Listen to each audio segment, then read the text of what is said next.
transactional funding handout and the hard money lending fund handout. Transactional and hard money handouts? Mm-hmm. Okay. Yeah, I'll get them. Just give me a second.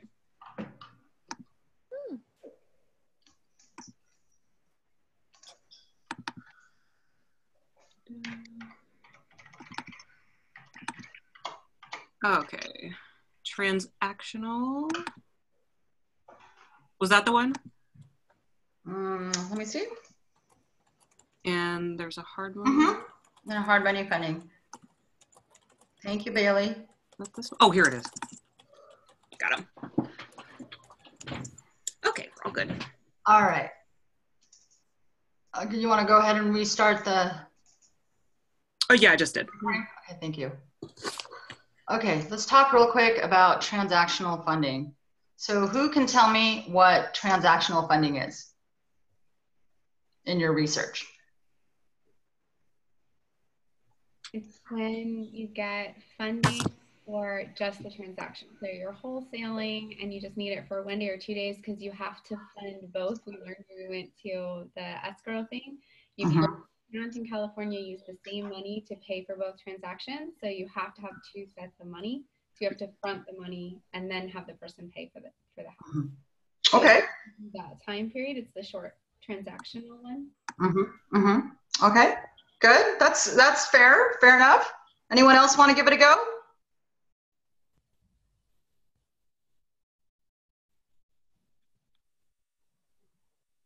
I talked to a guy today. The first one I called was a jerk. And I said, yeah, I think I'm going to move on. And then I called another guy who just basically said, I need to have the house under contract. The end buyer needs to be in place. And then he was just saying all the funding, all the request for funding was all online with him. And he was just kind of basically giving me the fees and the lowdown on it, saying it was $495 processing, and if it's 18,000, it was to her 2,000 flat fee. Anyway, and 2,000 flat fee. What's that? What did I say? If it was under 115K on the property, it was a $2,000 flat fee, and then $495 for processing. Okay, that's not bad. And what's the name of that transactional lender? Best Transaction Funding. Okay, did anyone else find that online? Best Transaction Funding? Yeah, okay. How did anyone find any place where you can actually put an address on there and print out a proof of funds? No? No, where's that? I want to No, know. nobody found that.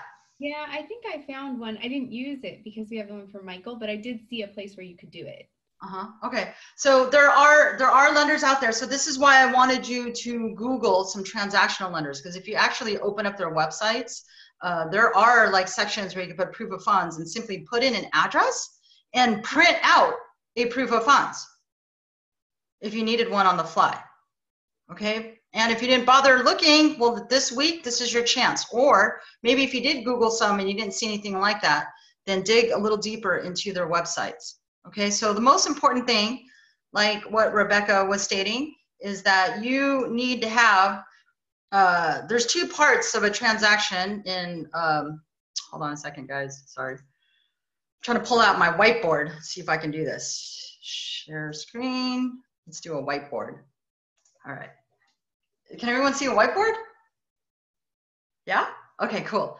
So in a transactional funding transaction, remember, you have to have the end buyer in place. Most transactional lenders will not fund unless you have the end buyer in place. And so let's just look at it like this. So you have a house, right?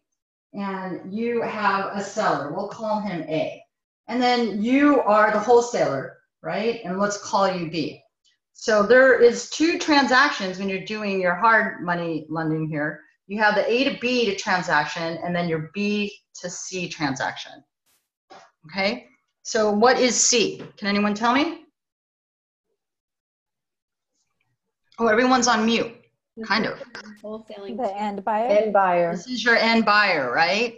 So when you close this deal, you as a wholesaler made a deal with the seller, right? And now you're wholesaling this to your end buyer. But guess what? You don't have any money.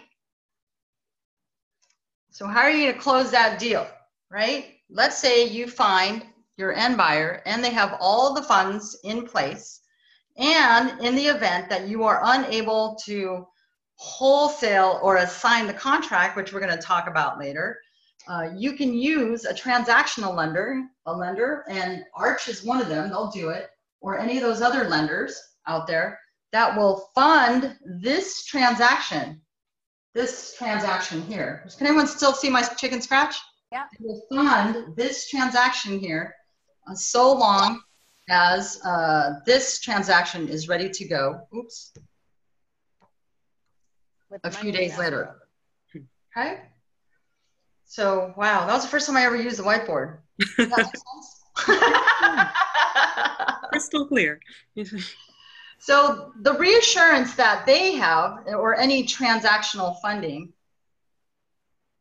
is that if you have these people in place and they can show that they have funds, then you'll be able to close this transaction seamlessly, and then after this transaction is closed, then this will go behind and fund the lender. Oops, I can't. And I'll say typically with transactional funding, they want the end buyer to have the money in escrow already. Correct. They give you the money, yeah. So what's really great about this, and again, we'll have Mike here in just a moment to talk about his company.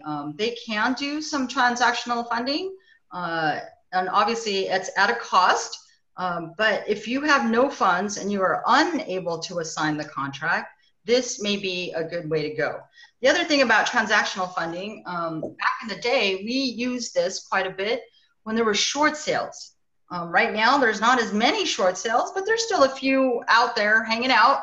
But short sales and banks do not like changing anything on the contract once you have it under contract. So like, I just remember back in the day, if we changed the vesting, it was like you had to change or redo the entire short sale transaction all over again with the new vesting, and it just took too long. So if it's a matter of, if you have a decent wholesale fee, let's say 20,000 or more, and there's no hard fast rule about this, and you can still make money using transactional funding, then definitely go for it. Don't let it stop you. Okay. Obviously the fees will come out of your wholesale fee, or maybe you can work it out with the end buyer and they can help pay for the fees in order for the deal to work, but don't let it stop you. So I just want you to know that transactional funding is a resource. Okay. So let me clear this out, stop my share. If you have any questions on that.